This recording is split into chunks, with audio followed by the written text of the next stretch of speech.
Good evening, everyone, and welcome to Celebrating Black Culture Through Art. I'm Darius Frowner, musical supervisor of the Performing Arts School here at MPAC. In fact, I'm coming to you live from the Art Upstairs Gallery here at MPAC. So MPAC, in addition to Art in the Atrium, has this amazing art exhibit going on here for Black History Month. You probably just got a small glimpse of it. You can still catch it. This exhibit runs through March 6th. What we're going to do now is give you some backstage insight on the curator and some of the esteemed artists whose work is being displayed here. If you're like me, you're very impressed with the history, insight, and creativity that goes into something like this. So let's find out a little bit more about the whole process.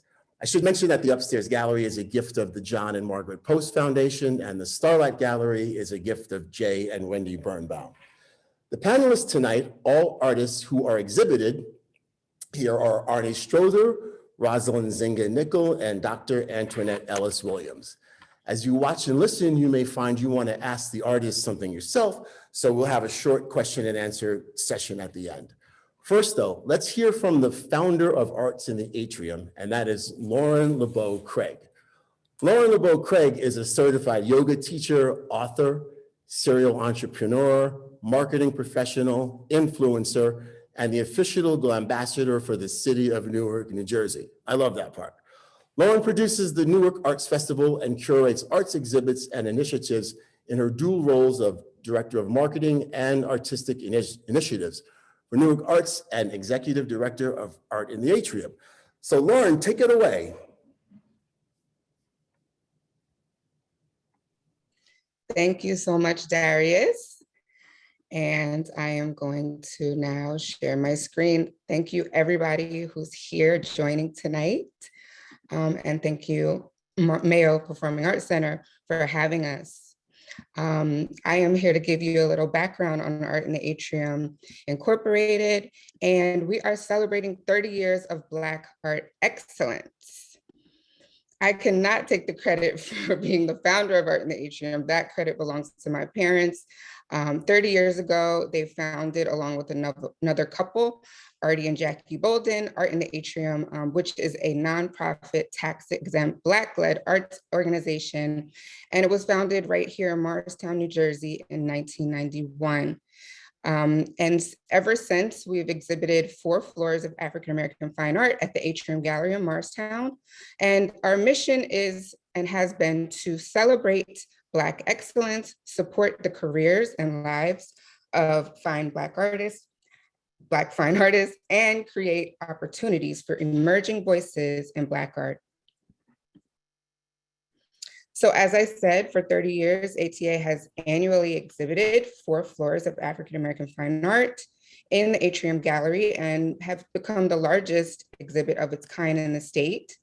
As you can see in the photos on this slide, this was actually the 2016 Atrium Gallery exhibit, which featured Bisa Butler, who is a very well-known fabric artist who is blowing up. We actually gave her her first feature in our show in 2016. Black art.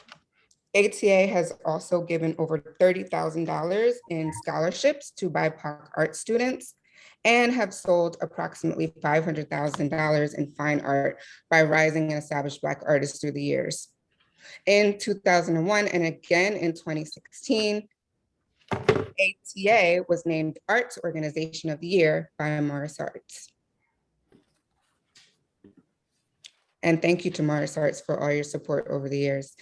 Where in the world is ATA? You can find us currently, as Darius said, as the exhibit that's happening in the MPAC.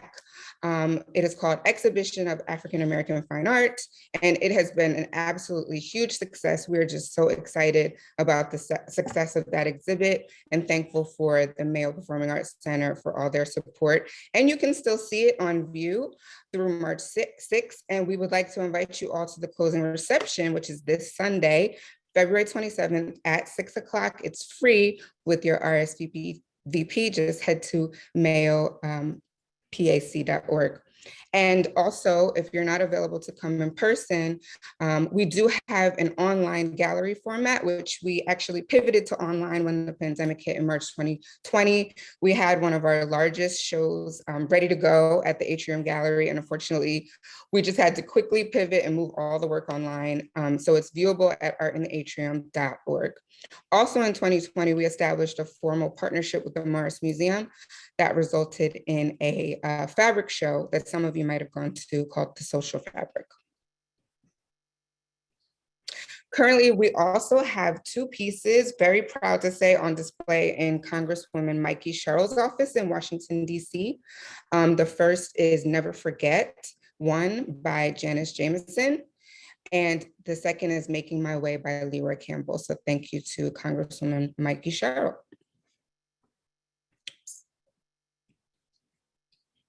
What's coming up for Art in the Atrium? So our Morris Museum partnership has continued this year. We are going to be having our 30th annual exhibit celebration called For the Culture, by the Culture, 30 Years of Black Art Activism and Achievement.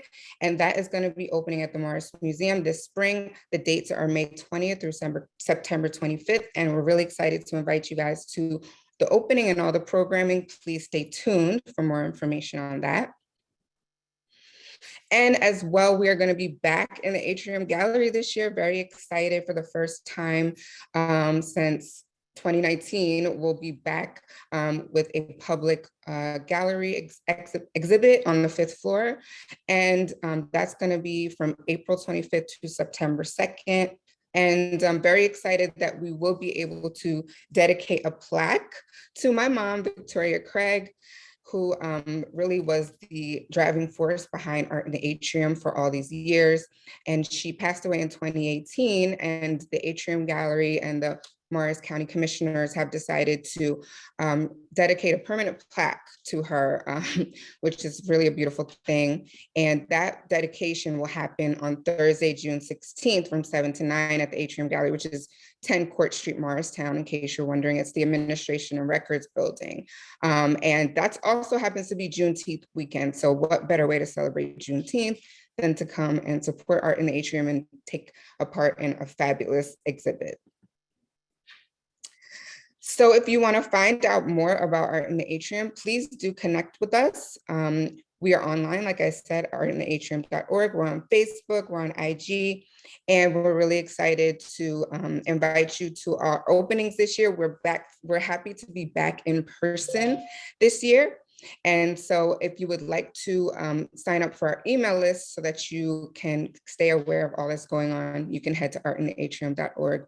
And I'm very excited for the rest of this program, for you to find out more about the value of Black art and why it's so hot right now, why you should invest by buying some right now.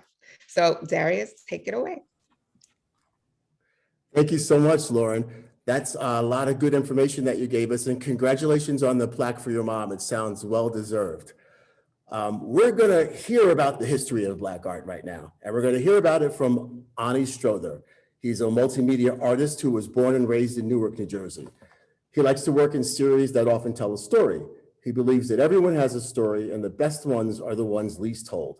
Onnie is an educator who taught in Newark Public Schools for 3 years and at Columbia High School for 24 years. So let's hear from Onnie right now.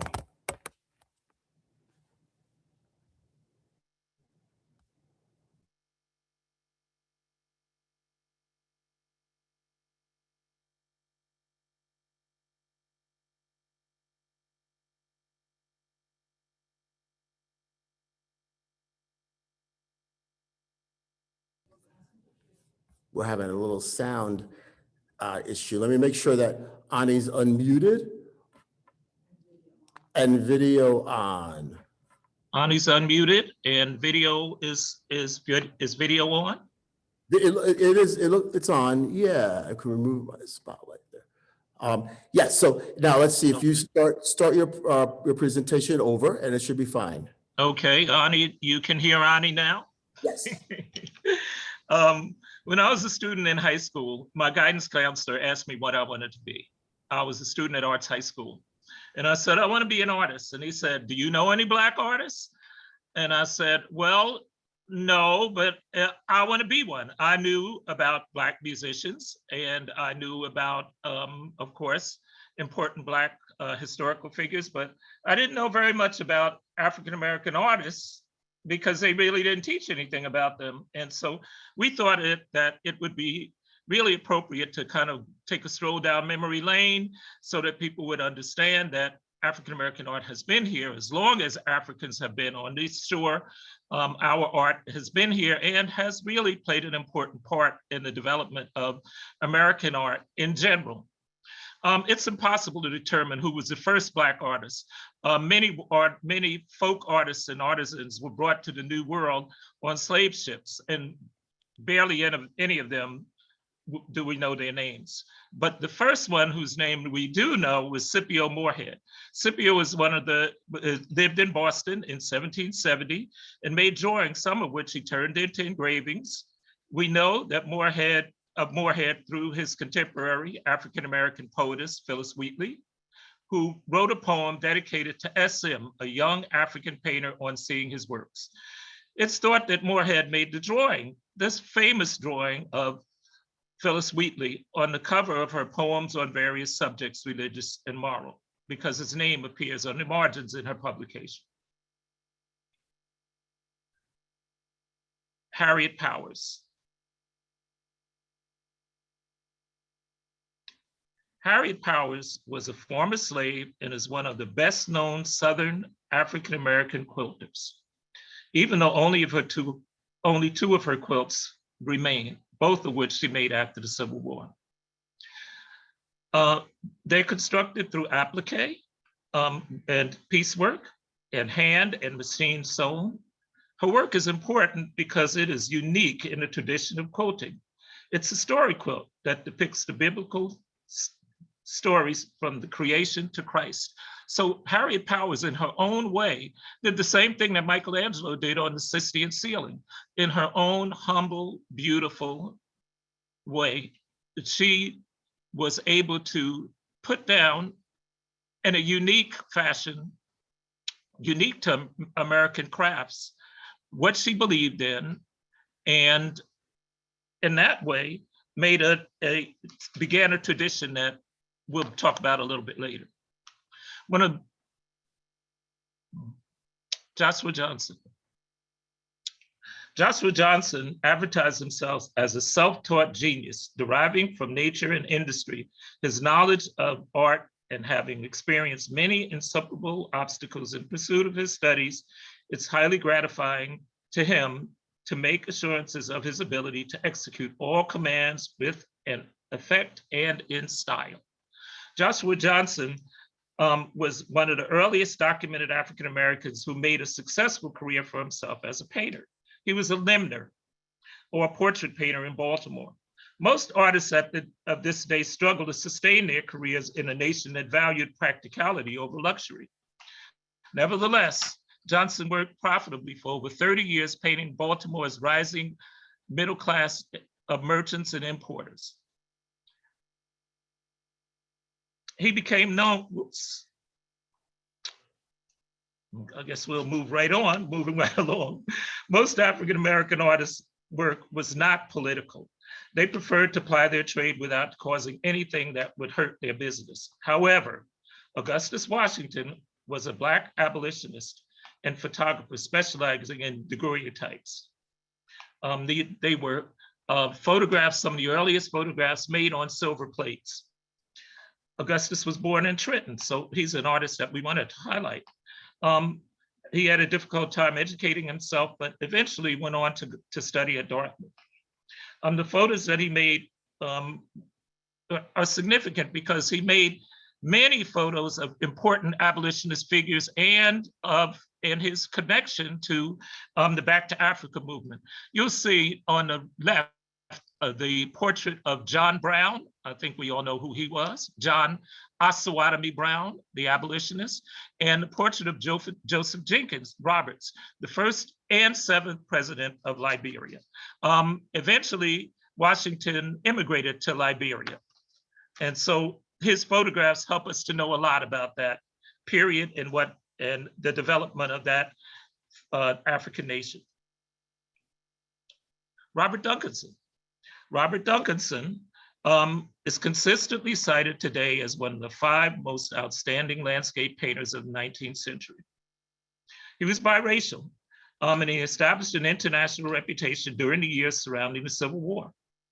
As a teenager, he worked in as a house painter and a sign painter, but his work, on the side, he painted portraits and small landscapes. When his work became truly profitable, he was able to become an artist full-time. Here we see a picture of Duncanson. Next slide. In 1853, he was commissioned to paint illustrations for Harriet Beecher Stowe's Uncle Tom's Cabin. And in that same year, he was funded to go to Paris and study French art. And he did. Next slide. He became fascinated with French landscape painting, particular paintings of artists like Claude Lorraine, and returned to paint some of the most beautiful and inspiring landscape paintings of the Hudson and Ohio River valleys. These landscapes evoke so many of the ideas that we think about freedom and about the transcendental nature of life through the experiencing of the landscape and nature. Next slide. Henry Osana Tanner. I think we all kind of know Tanner, but I don't think we know so much about the work that he really became famous for. He became truly internationally known for his deeply religious and spiritual paintings. Tanner was born in Pittsburgh, Pennsylvania, the first of 7 children. His name commemorated the struggles at Osawatomie, Kansas, between pro and anti-slavery partisans. Remember John Osawatomie Brown? His father, Benjamin Tucker Tanner, was college educated, writer, activist, and a good friend of Frederick Douglass. Next slide.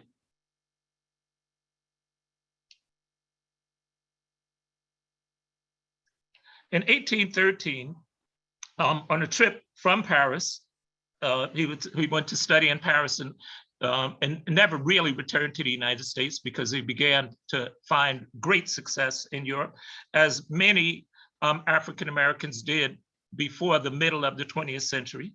But in 1893, on a short return home to the United States, Tanner painted the banjo lesson after a series of sketches that he made while visiting the Blue Ridge Mountains in North Carolina. This is a deceptively simple looking painting. It's really important because as you look at the image on the left, you'll see that this is the prevalent image of African Americans on back. Can we go back? Can we go back one? Great. This image on the left is the one that's prevalent of African Americans at the time. Insulting images of Africans as cartoonish buffoons, often being played out by white men in blackface. But Tanner's painting is very different. He was struggling to find different ways of showing the dignity of African Americans. In this painting, we see an old man and what looks like his grandson in a very sensitively shown moment where he's teaching him a skill that he may have been taught by his parents. So we're passing on one tradition to another, one tradition of our art to our children. And it seems almost in this painting as if they're the only two people in the world. Tanner was a great painter. Next slide.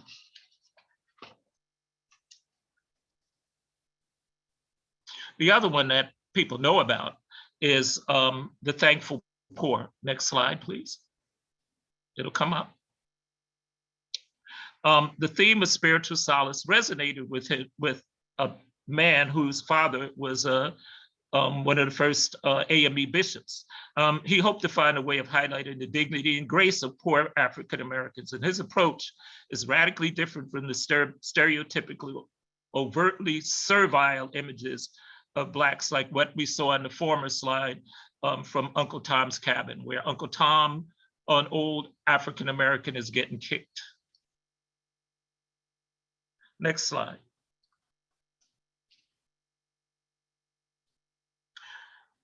Tanner became internationally, again, the first African American to become internationally famous. But again, not so much for the two paintings that we love so much, but for his deeply spiritual religious paintings. And he was visited by being such an important figure for us, both spiritually, culturally, and intellectually. He was visited in his later years by many African-American leaders and students. He was a hero to them. And this is a picture of Booker T. Washington, a painting that he made of Washington when Washington visited him in Paris. Next slide, please. The tallest tree in our forest was Jacob Lawrence. Lawrence was born in 1917. Again, another person from New Jersey in Atlantic City. He's the most widely acclaimed African-American artist in the 20th century. Like so many of these artists, he decided that he wanted to be an artist early and worked to become one from around the time when he was 14 until he became famous at 21. He was actually an artist, one of our artists who became famous at such an early age. We know about him for a couple of reasons. One is that he was wholly educated in the African-American community. Unlike the other ones that we looked at, he did not go to Paris. He didn't go to art school. He didn't learn from other white artists. He learned in Harlem from the greatest artists and writers of the 20th century, Langston Hughes, Claude McKay, Aaron Douglas. These people, all his teachers. His most important painting, flip next, please. Next, please. This is one of his paintings, so we can just take a look at his style a little bit. It's kind of a what he called dynamic cubism. You can leave that one up because they both say the same thing. The one that we just looked at was This is Harlem, and these two are from his Great Migration series. This was a landmark in American art. Next slide, please. This is the entire series. When this was the fourth of the series that he made, but people thought that it hailed him as a young genius that had burst onto the scene. Well, he'd been showing at Black colleges and in Harlem for 10 years before these paintings became celebrated. They are so celebrated that you cannot see them all at one time. You got to go to the Museum of Modern Art, and then you have to go to Philadelphia to see them. They were so important that the collectors, the museums, felt that they needed to be divided so that each museum would be able to have some of them. They chronicle the great migration of African Americans from the South to the North, and you can see that they almost act as if they have one painting. He wanted to be a mural painter, and this is his interpretation of a mural painted in a cartoon fashion. Cartoons of the art form of the 20th century. Next slide, please. These are two more of his paintings. You can get a sense of what his style was. I think that if you want to know more about it, I'll be doing a second lecture on Jacob Lawrence for the Montclair Library sometime in April. Okay, next slide, please. Elizabeth Catlett. Elizabeth Catlett was another tall tree in our forest. Her art is a mixture of cubism, of abstraction, figurative, and traditional Mexican art. Mexican because she renounced her citizenship during the Red Scare, during the McCarthy era, and went to live and work in Mexico. Her work was highlighted by Art in the Atrium in the 90s. She was our highlighted artist, and we actually brought her up for a visit, and she gave a talk, a standing room only at the museum. If you come to see our anniversary show, you will see work by the great artist Elizabeth Catlett. Next slide. This is Elizabeth Catlett's, her Louis Armstrong. New Orleans was her adopted city. She was a sculptor, a painter, and a graphic artist. I like to end my stories where I began. And this is a picture, again, by Scipio Moorhead of Phillis Wheatley, and paying homage to our greatness, to our great forefathers. This is Elizabeth Catlett's sculpture of Phillis Wheatley. I think that does it for me. I'm about talked out. Okay, well, thank you, guys. Good. Thank you so much, Onnie. That was an amazing history lesson as well as art history lesson. And I'm just really struck by the resourcefulness of so many of those artists, some who were enslaved, to be able to still tell their story and put out a message. And the other thing is, as a musician, I always knew that many musicians found success in other countries in the early part of the last century. So now I'm learning about the artist's success as well in other countries.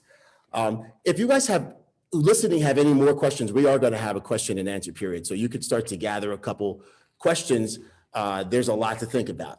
We're going to find out some about what goes into curating an exhibit like this by listening a little bit to Rosalind Nzinga Nichol, who is a curator, mixed media artist, and papermaker, whose work is primarily centered around incorporating handmade papers into mixed media collage and layered paintings.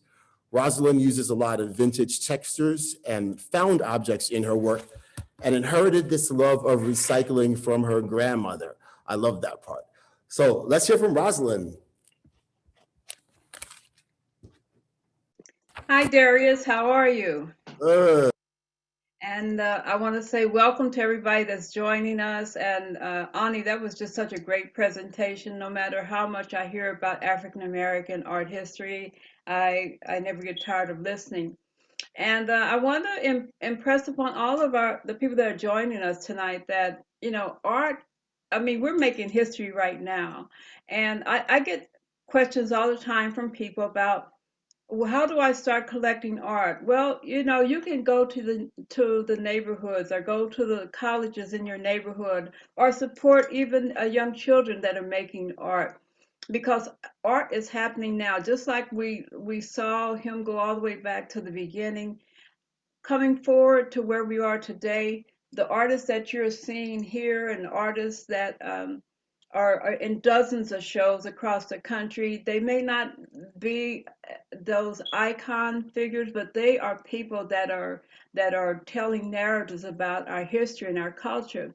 And it is important to collect art, because not only do you help artists to be able to continue what they do, but you also build a legacy to pass down to your family. So I'm thankful to Art and Atrium for allowing me to curate the show.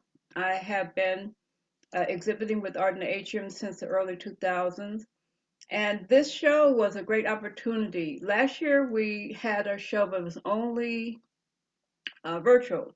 And so when we had the opportunity to exhibit with MPAC, I tried to pull together a good cross section of all the artists, because I really think that it's important to note that African American art is, it really covers everything from abstract to super realism to sculpture. I once heard a person tell me, because I have a tendency to be along the abstracted route. Someone said, Rosalind, you should make African American art. And my answer is always, I do make African American art. I'm African American, I make art. So whatever comes out of me is African American art. So with this show, I really tried to get a little bit of a good cross section of the people that were in our original exhibit. And if you're in the New Jersey area and you have a chance to get to the uh, Morristown Performing Arts Center before the show comes down, or even join us for the closing reception, that would be great. So I just wanted to show a little bit of my work.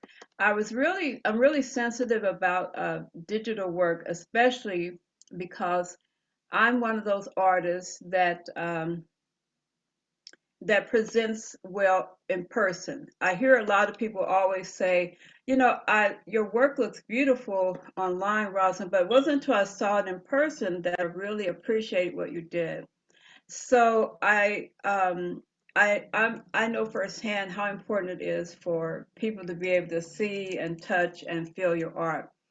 As Darius mentioned, I am a mixed media paper maker and artist. I'm always looking for ways to incorporate my handmade papers into my collage work or into my let me make this a little bit better. Let's see. I'm still learning this. This is my first time actually sharing a screen in the workshops I've done or Zoom meetings I've done. Anyway, but I'm always incorporating my collage work or my paintings with my handmade papers. And if you can see this Rosalind, fig, can you make the work any bigger? We're not seeing is it not it as big. down on your screen? Is that getting bigger? No? No. Okay. I don't know how to make it larger. I mean, that's the whole image there. In my screen, it's getting larger, but maybe I don't know how to get it any larger. My apologies for that. Uh, Let me see if I go to these images. I think the test I did, this was the largest I know how to get them. But hopefully you can see a little bit of my handmade paper. I'm also including textiles. I sew on my work because I really like all that layer of different mediums, because that's how I kind of think about our culture. We're so layered, we're so diverse. And so starting in 2000, I don't know, the mid 2000s, I started noticing how many people were having problems with police shootings after Obama became president. So I started keeping track of how many Black people were either dying from gunshot or mysterious circumstances at the hands of police. And when I got over to 100 people, I just, it was just hard. So in 2000, so when George Floyd got murdered, I don't know, I've never really added a lot of men to my art, but since that time, I've been adding a lot of men, and I've gone into this whole graphic thing of really these intentionally vague narratives. I think my art is I'm always telling a story. You may not know exactly what my story is, but that's not important to me. I just want the narrative to be there for you to look at it and feel whatever it is you're feeling. And it seems since that time, since 2020 was that year of clear vision, I call it. It was really a clear vision year. And since that time, I've really been doing a lot of strong pieces. And right now, I'm really into this black and white. I'm still incorporating paper, and I'm sorry that I can't make it any larger for you. This is called Mother of Many Nations, and the whole right side of her is nothing but paper. And the left side of her are all the many nations, because we know everybody in the whole earth shares some DNA out of Africa, because Africa was the cradle of civilization. So I've really been doing these really large, and I don't know why you can't see them blown up. But anyway, I'm still incorporating paper, but right now I'm really kind of in this black and white vein. And creativity, if you're going to be authentic, if your voice is going to be authentic, you're going to let come out of you what comes out of you. So these black and white pieces, I'm not sure what they're all about, but that's what's coming out of me. This particular piece here is really intense. I call it Trojan is Coming. And for a long time, I didn't want to finish it. I hid it under the sofa. But as a lot of artists will tell you, even if you hide your work, it's still talking to you. You can't, you cannot make it stop talking. And I knew I had to finish this piece.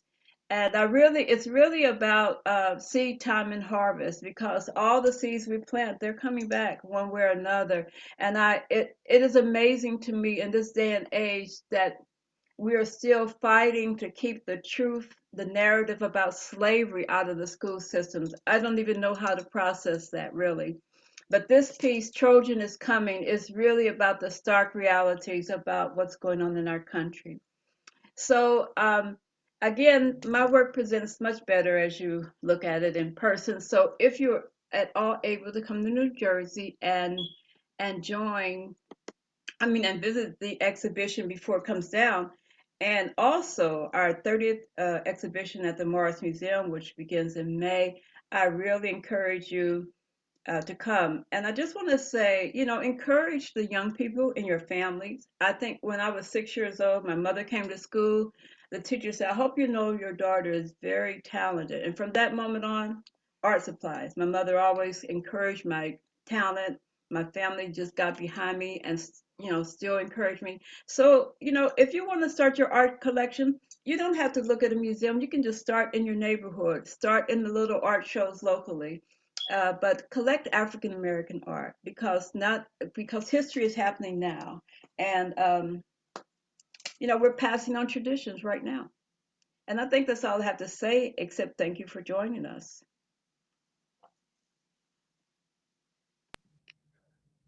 Thank you so much, Rosalind. And I'm here in front of one of your pieces. This is Into the Light. And since I'm in front of it, I know what you mean about how being in person with it, you see the textures and everything else that you wanted to come through. So people can still come and see these what's being displayed here. You can see that there are textures and the handmade paper on that piece that just don't read when you Yes. are looking at it digitally. Exactly. Yeah. Well, it's still here for anyone who wants to come see it through March 6th. And then of course, our closing reception where everyone can meet the artists as well. That's right. So I'm going to talk with Antoinette Ellis Williams first, who's going to tell us about her practice as a working artist. So let's read about her. Dr. Antoinette Ellis Williams is an activist and social justice consultant, the chair and professor of women's and gender studies at New Jersey City University, and a visual artist who uses mixed media and abstract collaging when conceptualizing her work. She's constantly searching beneath layers for hidden messages and to shed new light. Hi, good evening. Thank you for that lovely introduction, Darius. It is indeed a pleasure to be here. Thank you to Rosalind for inviting me to be part of this amazing, amazing show. As an emerging artist, this is a big to-do for me, so I appreciate it. Thank you to Art in the Atrium, the Craig family. Also, thank you to Onnie, a great educator, and to the Morristown Performing Arts Center. So my art practice really kind of is similar in some ways to what Rosalind talked about. There are three principles that guide my work. First is digging, unearthing, building layers, and stripping layers. It's not only covering up, but it's also revealing, asking a lot of questions. Why, how comes, where, who shouldn't, it's looking for power, it's looking for visibility for those kinds of things. The second is to disrupt traditional narratives, what we think we should see and what we think is important. I think that the should really be challenged and give us fuller stories, right? To see us and to see the richness of people. And third, materials guide my work. Sometimes it might be the feel of the pastel. It might be a ribbon. It might be something that I smell from the charcoal. So I'm going to share my screen. Hopefully I have a little bit more success in doing so.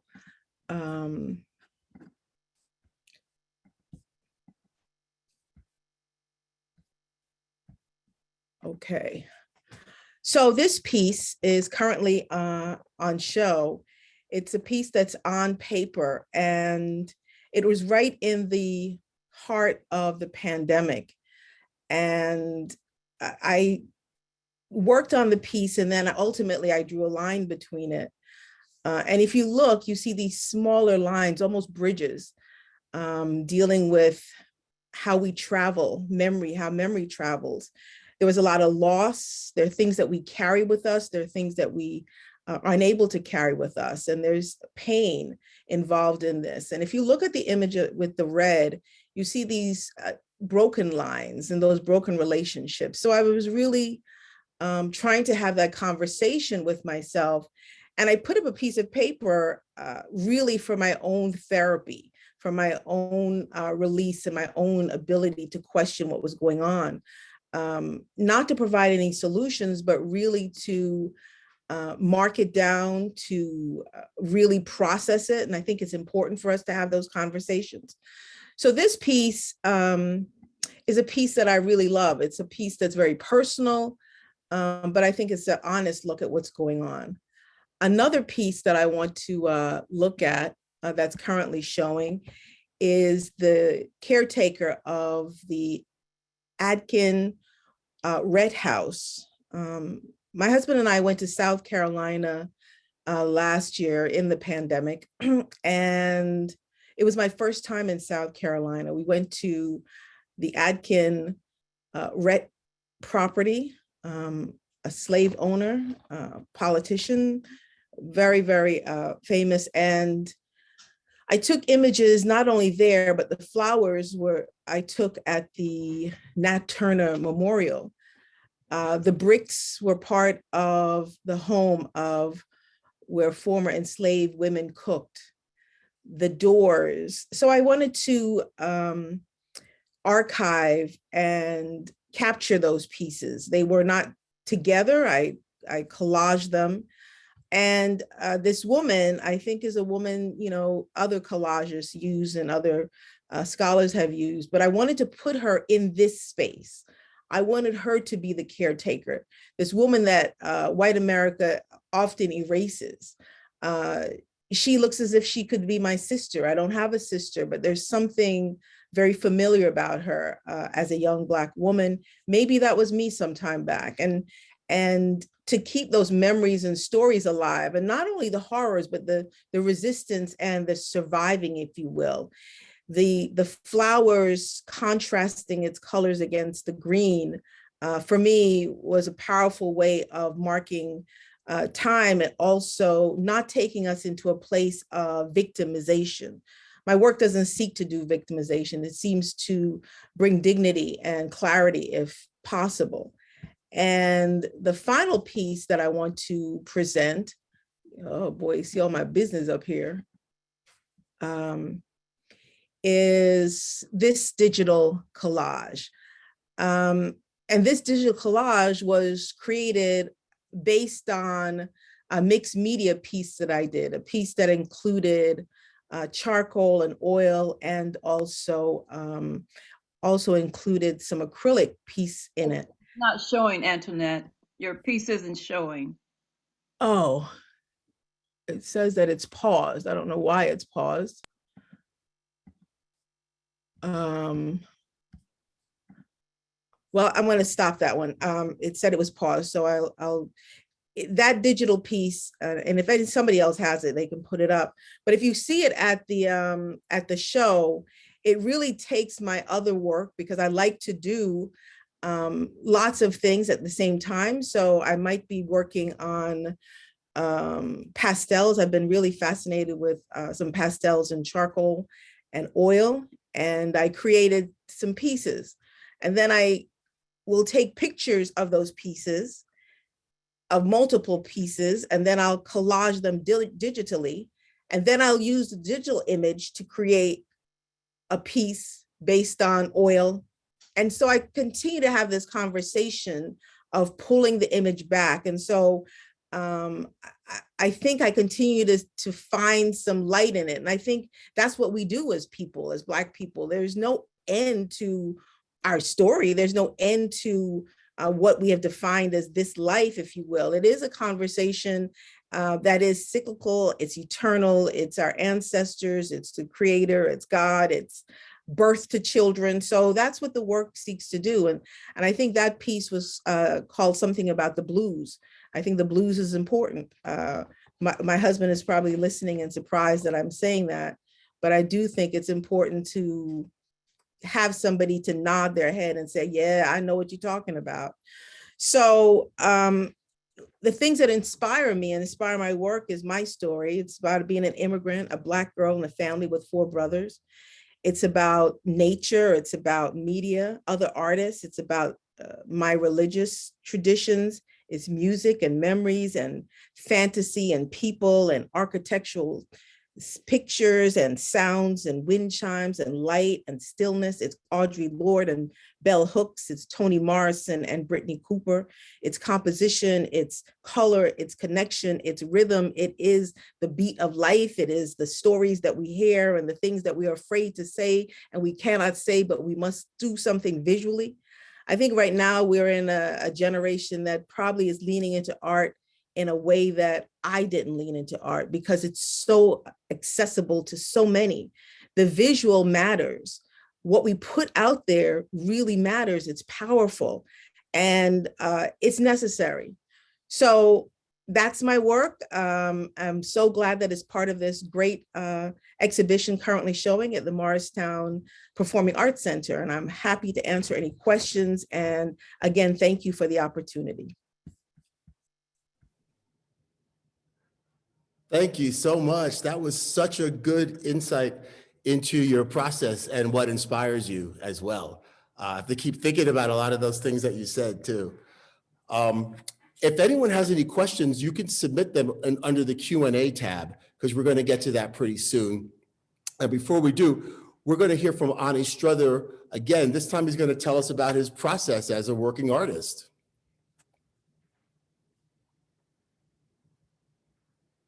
Let's see if you're there, Onnie. There you go. There you go. Good. And you're on.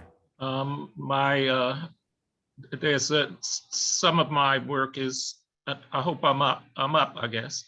Some of my work is, you can see it behind Darius. I am a multimedia artist. I work in a variety of different materials, as I guess my introduction said. Recently, I've been doing a lot of printmaking. My education was one that was very classical. I went to school for a real long time as an artist, and I still take classes today. And I don't know, I guess there are many different processes. One of the ones that I'm currently working on, I've gotten to be interested in lino cuts. I'm up at my studio right now, and I kind of do the things that interest me. And right now I'm inspired by Elizabeth Catlett, who you saw a few minutes ago. And so I'm working on a lino cut.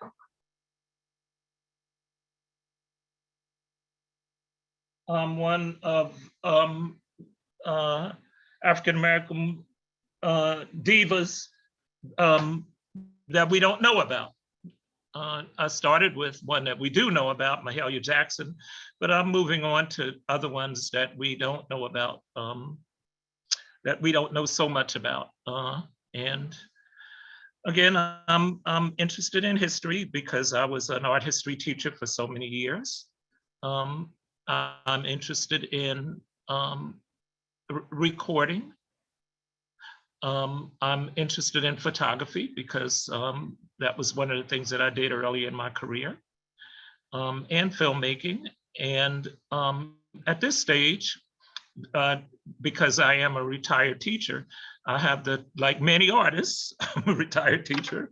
A lot of artists that we looked at during that little presentation, they did other things.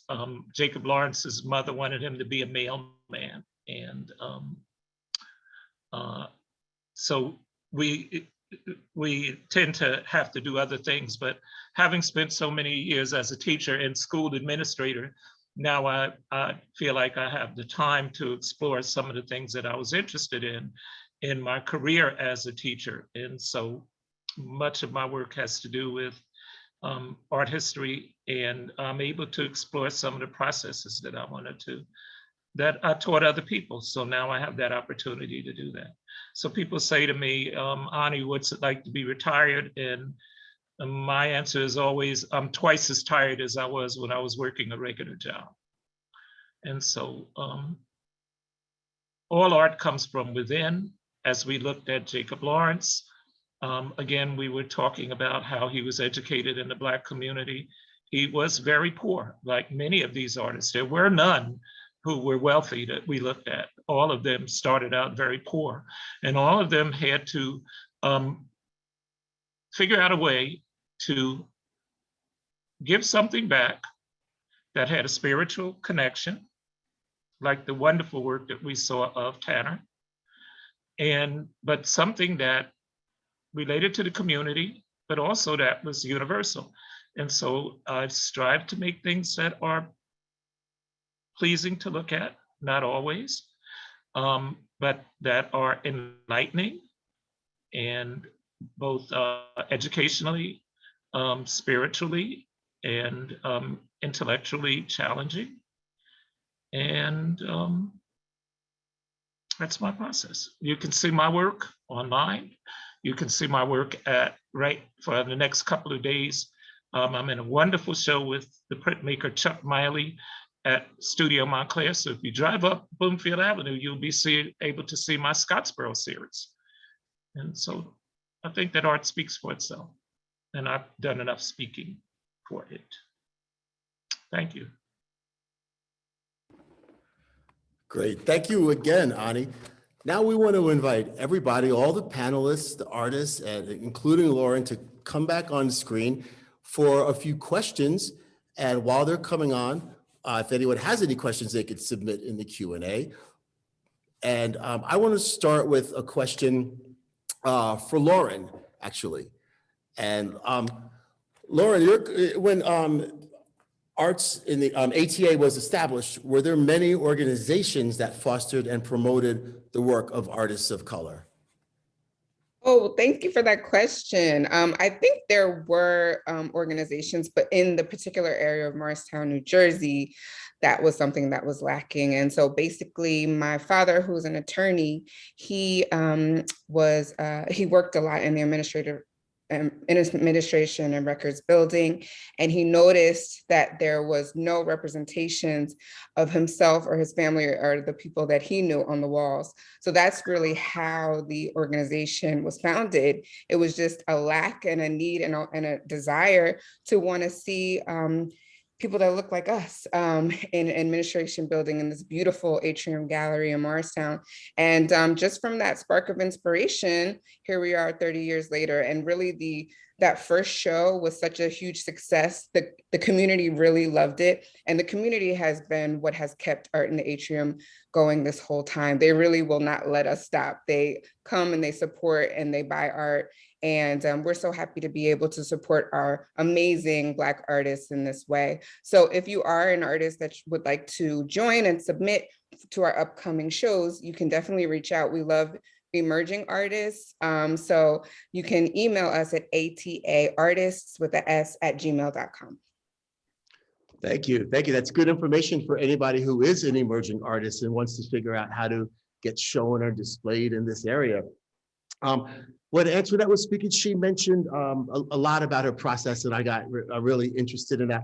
I would like to ask any of the artists, how many things at a time do you have like cooking, or do you sort of start one, finish it, and then start on the next one? Open to anybody to ask how that works for you. That's a great question. I think I have multiple things cooking at the same time. Right now I have a solo show at NJCU, and that body of work was guided really with some sabbatical. So I had some really intentional ideas, but then I'm interested in these other types of things. So sometimes I'm doing it because it's soothing for me. Sometimes I'm doing it because I'm really attracted to the texture of something, but I tend to have multiple things going on, and for better or worse.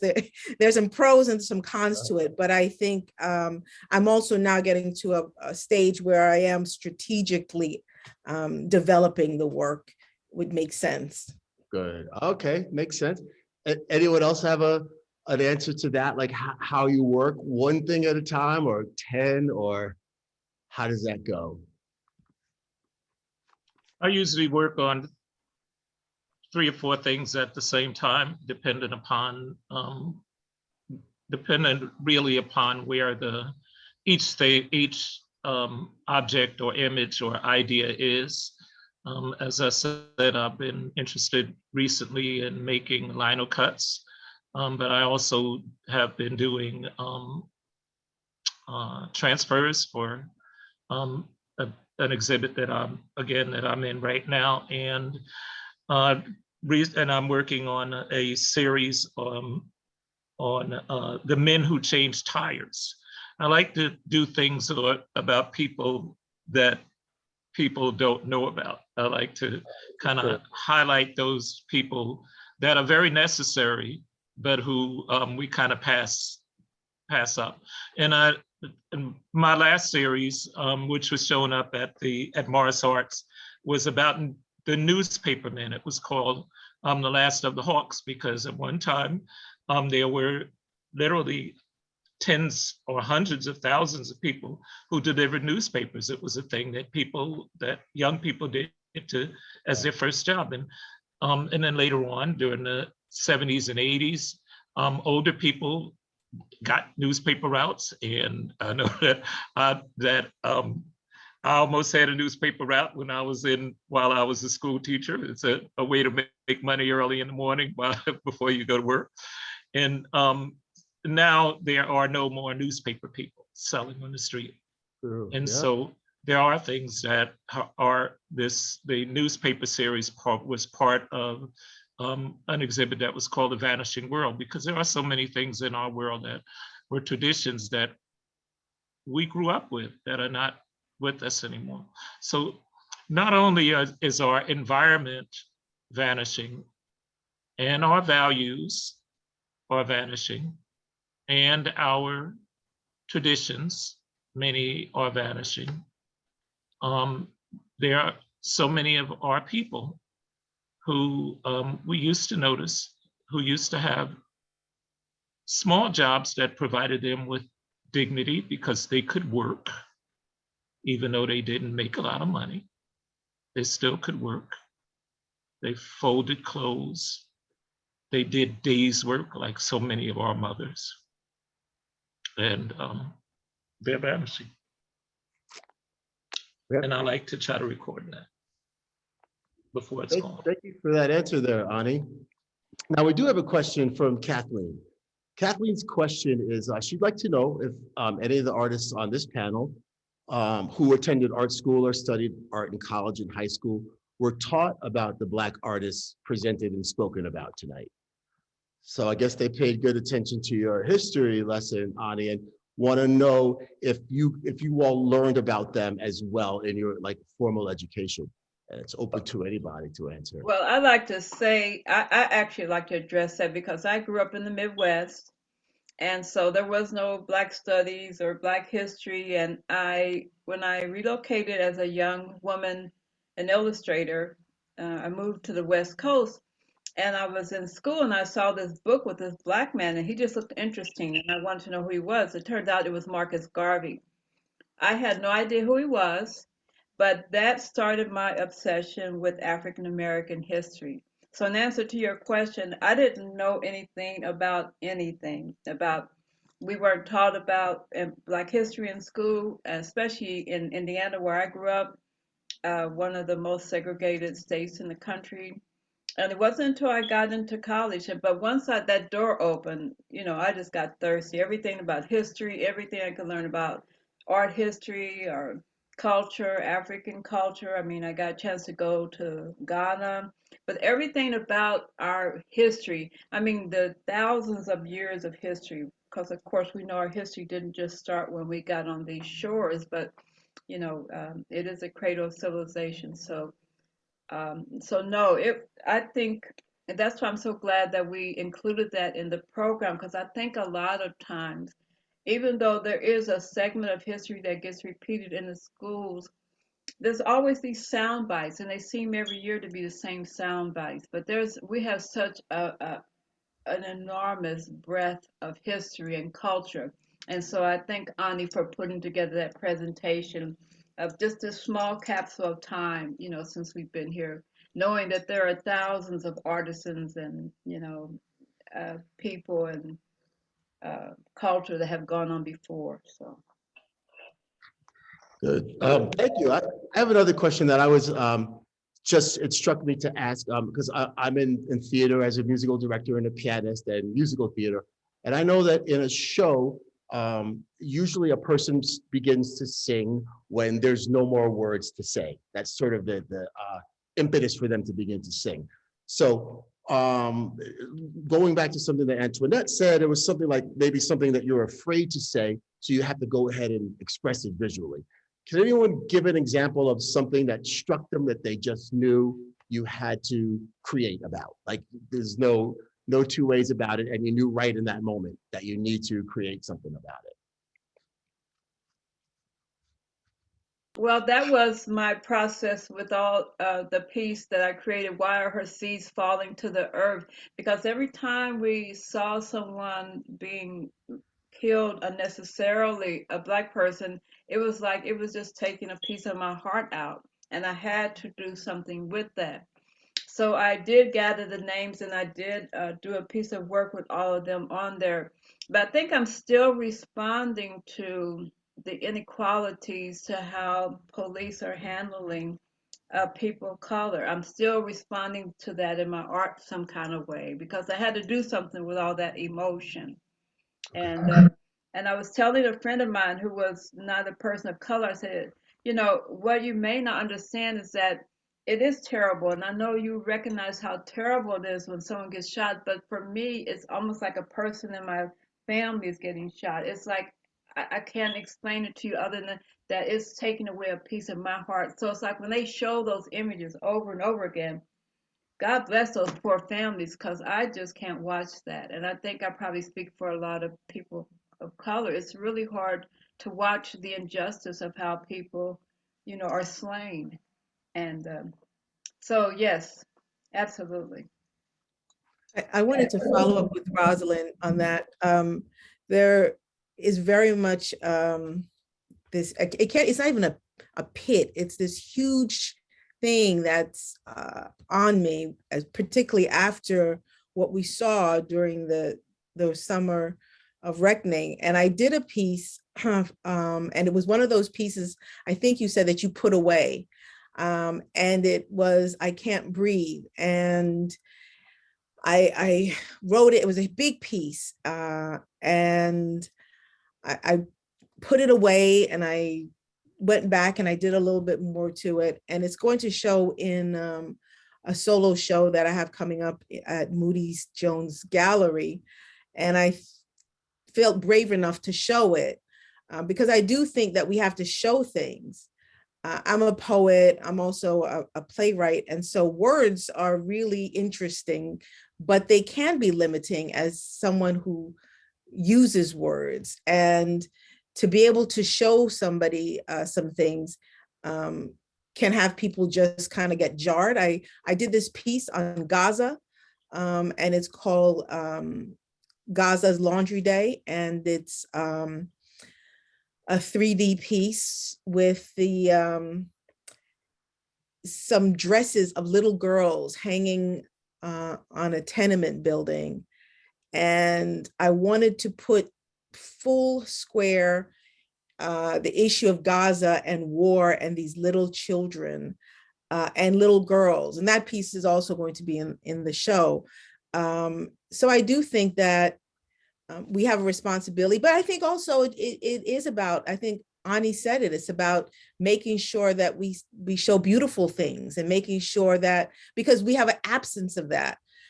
This last weekend, I had the honor of hearing Bisa Butler talk about a piece that she did using the original photo. There was an image with a family, a mother and two children, and there wasn't anything in there. She did more research, and the reason the father wasn't there is that he was working.